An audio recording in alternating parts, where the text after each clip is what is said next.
ایک شخص اپنی بیوی کو لے کر امام علی علیہ السلام کے پاس آیا اور عرض کرنے لگا، یا علی، یہ میری بیوی ہے، میں اس سے بے پناہ پیار کرتا ہوں، محبت کرتا ہوں، لیکن یہ میری بات نہیں مانتی، اسے جو حکم دیتا ہوں اسے وہ تسلیم نہیں کرتی۔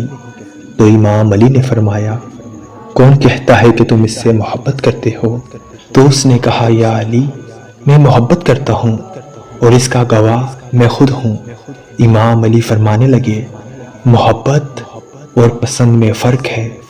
جو انسان اپنے آپ سے محبت کرتا ہے وہ چیزوں کو پسند کرتا ہے، اور پسند کرنے کے بعد یہ چاہتا ہے کہ مجھے پسند آنے والی چیز میرے حکم کو تسلیم کرے، میری بات کو مانے۔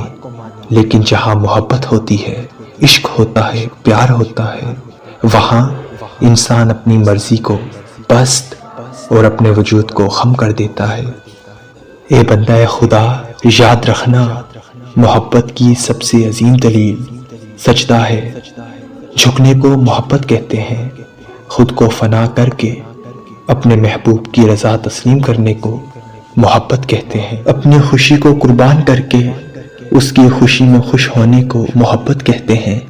شیطان اللہ کو پسند کرتا تھا لیکن اللہ سے محبت نہیں کرتا تھا۔ جہاں محبت ہوتی ہے وہاں سوال نہیں ہوتے، وہاں شکوے نہیں ہوتے۔ جب اللہ نے کہا کہ آدم کو سجدہ کرو، تمام فرشتوں کو اللہ سے محبت تھی، بس اللہ کے حکم کے نزدیک انہوں نے اپنے آپ کو خم کر دیا۔ لیکن شیطان سوال کر بیٹھا، اور یہیں سے محبت اور پسند کا فرق واضح ہو گیا۔